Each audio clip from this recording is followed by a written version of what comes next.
selamat siang Sobat Himatansi FEB UMS. Selamat datang di High Talk Himatansi.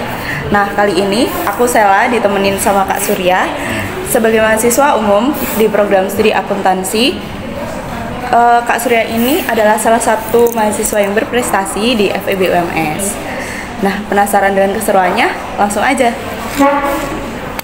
Oke, halo semuanya. Perkenalkan, nama saya Arif Riyadi, bisa dipanggil Surya. Aku dari program studi akuntansi angkatan tahun 2022. Jadi sekarang aku semester 5 dan aku SMA-nya itu berasal dari MAN 2 Surakarta atau Madrasah Aliyah Negeri 2 Surakarta. Itu lokasinya dekatnya Purwosari gitu. Oh. Kalau boleh tahu nih, Kak Surya tuh dulu SMA-nya jurusan apa? Oke, kalau SMA dulu aku jurusannya IPS karena sejak awal aku emang minatnya di IPS, meskipun dulu sistemnya kalau di SMA aku itu bebas bisa milih IPA atau IPS, cuman aku sendiri prefer IPS meskipun saat itu guru-gurunya lebih menyarankan aku untuk masuk ke IPA gitu. Oh, kalau boleh tahu nih, Kak Surya sekarang umurnya berapa? Umur aku baru aja masuk 21 tahun di kemarin bulan Agustus, jadi sekarang aku 21 tahun. Oh, berarti satu tingkat di atasku. Iya. Terus untuk Kak Surya nih, apa yang menjadi motivasi Kak Surya untuk meraih prestasi yang seperti sekarang ini? Kalau ditanya motivasi, sebenarnya emang udah dari SMA sih. Aku pengen kayak berprestasi karena di SMA aku tuh aku ada temen nih, dia benar-benar berprestasi banget dan aku tuh jadi pengen kayak dia gitu. Dan akhirnya ketika di kuliah ini aku mempush diriku sendiri supaya bisa berprestasi gitu. Jadi emang motivasinya sejak awal udah pengen berprestasi dan juga ingin membawa nama prodi di tingkat nasional dan juga internasional. Keren banget tuh, Kak. Yeah. Terus ada nggak sih tantangan buat Kak Surya sendiri selama perjalanan di perkuliahan ini? Tantangan ya? Kalau tantangan jelas sekali. Yang pertama waktu, itu kita harus membagi waktu antara kuliah, kemudian ikut-ikut kompetisi dan juga kegiatan-kegiatan lainnya. Itu jelas tantangan yang pertama. Tantangan kedua itu jelas mempertahankan GPA, nilai. GPA itu nilai IPK. Karena ketika kita berfokus kepada hal yang lain di selain kuliah, selain akademik, itu kan kita perlu energi lebih banyak untuk bisa mempertahankan IPK tersebut biar tetap stabil sehingga atau bahkan meningkat gitu setiap semesternya. Jadi kalau tantangan itu menurut aku sendiri itu dua. Yang pertama pembagian waktu, yang kedua IPK. Oh, ada lagi yang ketiga. Yang ketiga itu rasa emosional diri kita sendiri, emotional intelligence maksudnya. Soalnya kan ketika kita ingin mengerjakan sesuatu itu kan kita tidak mungkin menggunakan 100% emosi dan tenaga kita. Jadi kita harus menghandle atau membagi seberapa besar emosional kita untuk mengerjakan sesuatu itu. Jadi biar lebih efektif dan juga tidak terporsir habis di satu aktivitas. Ada nggak sih, Kak, hal yang dikorbankan sama Kak Surya? Hal yang dikorbankan jelas karena tadi kan waktu, iya. Jam tidur itu jelas berkorban. Aku tiap malam itu tidurnya pasti di atas jam 12 dan itu pun bukan karena aktivitas kayak main game atau nongkrong itu enggak, tapi belajar. Wah. Pasti jelas di atas jam 12 tidurnya. Dan bangunnya aku tuh bukan orang-orang yang bangunnya telat gitu, tapi aku bangunnya pasti tiap hari jam 5 udah bangun. Bahkan jam 4 udah bangun. Jadi tidurnya lebih dari jam 12 tapi bangunnya jam 4 jam 5. Itu sih yang dikorbankan, jam tidur. Terus yang kedua jelas fisik kan, ikut banyak aktivitas di kampus itu kan perlu fisik yang kuat. Nah, jadi fisiknya harus dikorbankan. Jadi aku jujur aku lebih sering sakit karena terporsir energinya untuk mengerjakan aktivitas dan kuliah gitu. Capek nggak sih, Kak? Iya, capek juga. Iya. Capek tapi terbayar kan? Terbayar. Terus buat rutinitas belajarnya Kak Surya sehari-hari nih, apa ada tips khusus buat Kak Surya yang mau di-share ke teman-teman Sobat Himatansi? Kalau rutinitas itu kalau aku sendiri, aku tipe mahasiswa yang ketika diterangkan oleh dosen itu harus mau nggak mau langsung mengerti. Jadi ketika di kelas ya harus mau nggak mau harus mengerti semuanya dijelaskan oleh dosennya, itu harus mengerti semuanya. Kenapa kayak gitu? Soalnya kalau kita di kelas nih kita mendapatkan materi dari dosen, tapi kita belum paham sepenuhnya, kan kita butuh waktu lagi untuk belajar di luar kelas supaya bisa memahami apa yang dikasih oleh dosen. Nah itu kan sangat-sangat wasting time banget, membuang-buang waktu banget. Jadi kalau aku sendiri harus mau nggak mau harus paham di kelas. Tapi pernah nggak sih Kak, di satu waktu nih Kak Surya nggak paham sama matkulnya, itu dari Kak Suryanya gimana? Apa langsung minta penjelasan dosennya di hari itu, atau Kak Surya spend waktu buat belajar sendiri? Kalau itu sering ya, sering kan itu nggak mungkin nggak pernah, itu pasti pernah. Nah caraku ketika misalnya masih belum bisa paham di pertemuannya itu, aku pasti spend waktu itu sebelum tidur untuk belajar itu. Sebelum tidur, atau ada dua, sebelum tidur atau ketika bangun di pagi hari sebelum aktivitas lainnya. Jadi sebelum aktivitas lainnya aku tetap belajar dulu materi yang kemarin. Contohnya ketika paginya nih ada kuliah, nah sebelum kuliah aku belajar dulu materi kemarin, dipahamkan dulu sampai benar-benar paham semuanya, baru boleh aktivitas lainnya. Jadi aku tuh kayak mengunci diri aku sendiri, jangan sampai melakukan aktivitas lain sebelum yang itu paham dulu. Itu sih. Keren banget. Gitu. Jadi aku kayak keinget aku waktu SMA. Buat pertanyaan selanjutnya nih, prestasi terbesar apa yang pernah Kak Surya raih? Prestasi terbesar yang benar-benar berkesan banget selama kuliah itu ada 3 sebenarnya.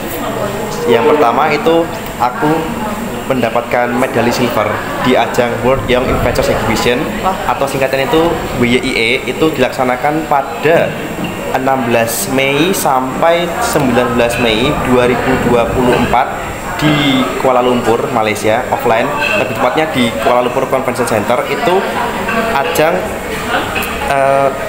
kompetisi internasional di bidang saintek.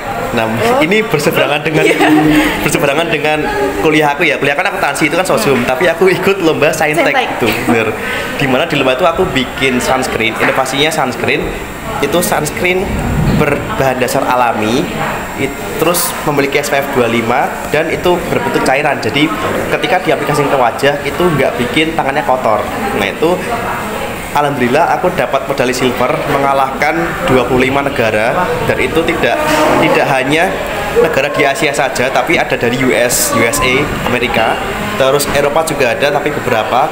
Seingatku yang dari Europe itu ada Jerman, terus ada UK, ada Inggris gitu. Terus prestasi terbesar yang kedua itu aku juga alhamdulillah mendapatkan medali silver juga di internasional. Itu nama kompetisinya Japan Design Idea Innovation Expo, itu disingkatnya JDIE. Itu dilaksanakan tanggal 6 sampai 9 Juli kemarin 2024 di kota Tokyo, Jepang. Terus di lombanya itu aku bikin inovasi tentang pengolahan limbah, lagi-lagi saintek lagi. Ya, berseberangan banget dengan kuliah aku kan akuntansi, itu biasanya ngitung harga pokok penjualan, terus jurnal umum. Bener, itu berseberangan banget. Aku malah lomba di bidang saintek itu tentang pengolahan limbah industri, jadi masuk kategorinya environmental. Terus dapat medali silver. Itu seingatku ada 15 negara, tapi mayoritas itu dari negara-negara Europe sama USA gitu. Jadi yang Asia dikit. Asia itu kalau nggak salah seingatku itu cuman Indonesia, Malaysia, Singapura, Taiwan, sama Jepang itu sendiri. Lainnya negara-negara barat gitu. Keren banget. Kak Surya sangat inspiratif ya guys. Buat selanjutnya nih, bagaimana Kak Surya berproses bisa sampai di titik ini? Berproses dari awal banget ya. Dari awal banget semester 1 aku masih belum kayak memfokuskan diri aku. Cuman semester 2-nya sampai semester 5 ini baru aku push diri aku sendiri untuk berprestasi. Itu kalau prosesnya dari semester 2 tuh awalnya aku diajak penelitian oleh salah satu dosen di akuntansi. Terus semenjak itu aku jadi kayak lebih suka tentang karya tulis ilmiah. Terus semester 2 itu juga alhamdulillah aku semester 2 akhir itu aku dapat juara best paper dalam cover paper tingkat nasional. Terus semester 3-nya itu aku jadi lebih suka lagi tentang ilmiah gitu, karya tulis ilmiah, dan juga masih diajak penelitian oleh dosen yang sama juga, salah satu dosen di akuntansi. Terus selain berfokus ke karya ilmiah, aku juga memperbanyak networking aku, kenalan, istilahnya kenalan ya, bahasa gampang kenalan di fakultas-fakultas lain. Dan jujur teman-teman aku dari fakultas lain itu lebih banyak daripada teman-teman aku di FEB ini sendiri. Gimana sih Kak caranya kenalan biar dapat teman-teman di lain kampus? Kalau dapat kenalan itu aku dulu ikut UKM atau unit kegiatan mahasiswa tingkatnya universitas langsung gitu. Dan itu aku ikut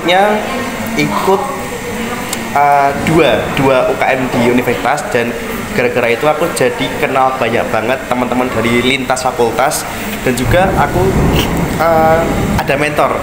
Aku tuh dapat mentor untuk membimbing aku sampai kayak gini sekarang. Itu mentorku ada dua orang itu dari Universitas 11 Maret. Nah, dan mentornya itu juga, salah satu dari mentornya itu aku dapat karena dia itu temannya dari temanku yang di UKM. Jadi gara-gara UKM itu jadi bisa lebih kenal banyak orang, dan mentor satunya itu temannya dari mentorku yang di UNS itu. Dari Kak Surya nih, apa ada tips buat maba biar bisa sampai di titik kayak Kak Surya? Tips buat mahasiswa baru di akuntansi itu, kalau dari aku sendiri itu yang jelas perbanyak networking kalian. Yang kedua, kalian harus mempunyai target dari awal kuliah. Kalian tuh kuliah mau ngapain? Apakah cuma mau kuliah pulang aja, atau ingin ikut organisasi, atau ingin membawa nama prodi ke tingkat nasional atau internasional, atau mungkin yang lainnya, karena kan tiap orang beda-beda. Nah, jadi harus set target kalian dari awal dulu. Mau kuliah tuh niatnya mau ngapain, terus networking. Terus yang ketiga, coba pelajari keilmuan yang di luar prodi kalian, di luar apa yang kalian pelajari di perkuliahan, karena itu sangat-sangat membantu banget buat kalian. Contohnya kalian kuliah di akuntansi, terus coba belajar tentang hukum, atau mungkin coba belajar tentang psikologi. Nah, kita nggak ada yang tahu ke depannya kayak gimana. Mungkin gara-gara kalian belajar keilmuan itu bisa berdampak positif ke kalian di kemudian hari, di masa depan. Karena kalau dari awal kalian nggak belajar keilmuan yang lain, itu ya nggak ada aksesnya, nggak ada jalannya gitu, nggak ada peningkatan pemahaman di kalian sendiri. Maka dari itu, kalau saran dari aku, pelajari keilmuan yang lain. Terus keempat, jangan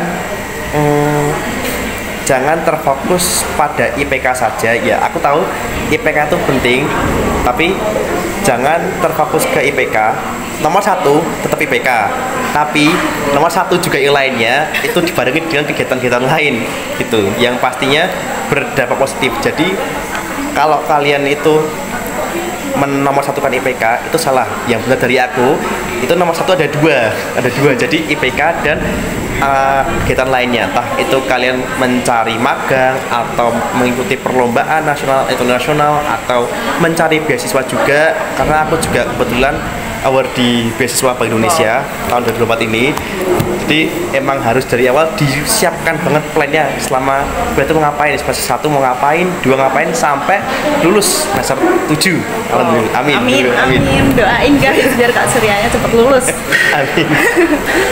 Jadi itu ya, Kak Surya berani buat ambil resiko dari keluar dari zona nyaman, Benar. biar nggak terpacu di akuntansi aja gitu ya Kak. Iya, benar.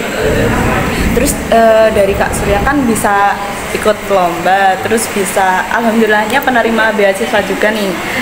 Itu Kak Surya biasanya dapat info-infonya dari mana sih Kak? Nah, itu tadi dari networking.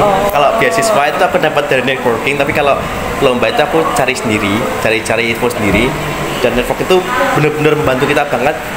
Kemarin ketika aku mendaftar beasiswa Bank Indonesia itu, kan aku masih nggak tahu nih cara daftarnya gimana, step-stepnya apa aja. Nah, berkat dari networkingnya itu aku jadi tahu, oh step 1 harus administrasi dulu, step 2 interview, baru nanti lolos beasiswanya.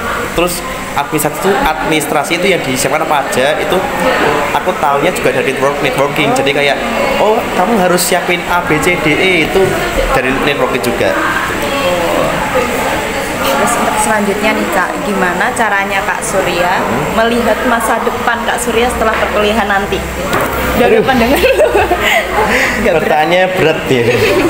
Gak berat. Kalau berarti masuknya cita-cita ya. Cita-cita aku sendiri setelah lulus kuliah itu aku pingin banget, minat banget, sangat ingin sekali itu menjadi akademisi. Amin. Itu aku sudah bercita-cita dari akademisi udah sejak zaman SD. Wow. SD awal banget aku pengen banget jadi akademisi karena itu kayak bener-bener keren banget, terus berwawasan luas banget, terus pinter banget gitu. Jadi aku kayak harus jadi akademisi gitu. Keren. Cita-citanya udah dari SD, berarti udah langsung dari kepikiran pas masuk SD gitu ya Kak? Bener sekali. Terus nih, gimana sudut pandang Kak Surya terhadap pendidikan di Indonesia saat ini? Pendidikan di Indonesia itu sendiri, setelah aku mengunjungi beberapa negara lain selain Indonesia, itu aku bisa mendapatkan kesimpulan di mana pendidikan kita itu kalau boleh jujur masih tertinggal dibandingkan negara lain. Contohnya di Malaysia sana itu lebih ditekankan belajar bahasa Inggris daripada bahasa Melayu sendiri. Nah, itu kan mendorong siswa-siswanya untuk belajar bahasa internasional. Jadi para siswanya itu bisa bersaing di kancah internasional. Tapi kalau di negara kita itu kan masih belum dimaksimalkan bahasa Inggrisnya karena kita masih masih menggunakan bahasa Indonesia sebagai bahasa utamanya. Nah, terus yang kedua, fasilitasnya berbeda banget di luar antara yang di sini. Dimana kalau di luar tuh lebih maju, lebih mendukung siswa atau mahasiswanya untuk mengembangkan dirinya di kemudian harinya. Terus pendidikan di Indonesia itu menurutku itu jujur masih banyak unsur senioritasnya. Tuh. Itu bisa kita temui entah di perkuliahan biasa atau mungkin di kegiatan-kegiatan lain, itu masih ada unsur senioritasnya dan itu tidak aku temui di luar karena aku juga punya beberapa temanku juga yang kuliah di Malaysia dan juga di Thailand. Itu mereka tidak menemukan adanya senioritas dan kita di sini itu banyak sekali senioritas. Itu sih perbedaan menurutku antara pendidikan di sini dan juga di luar. Berarti iya sih, kalau aku biasanya ngeliat di luar kan dari film-film kayak gitu biasanya. Benar, banyak film-film juga yang kata itu. Nah, kita udah sampai di penghujung acara nih Kak. Udah sampai di ujung acara nih. Nah, aku sebelumnya ucapin makasih buat Kak Surya udah meluangkan waktu buat konten High Talk sore hari ini. Semoga Kak Surya juga bisa lancar ke depannya. Amin. Terus semoga bisa lulus cepat sesuai yang diinginkan. Terus cita-citanya juga bisa tercapai sebagai akademisi. Amin. Sekian dari Kak Surya, makasih.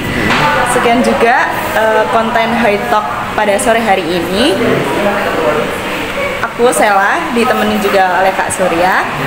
Sampai jumpa di konten High Talk berikutnya. Bye, see you.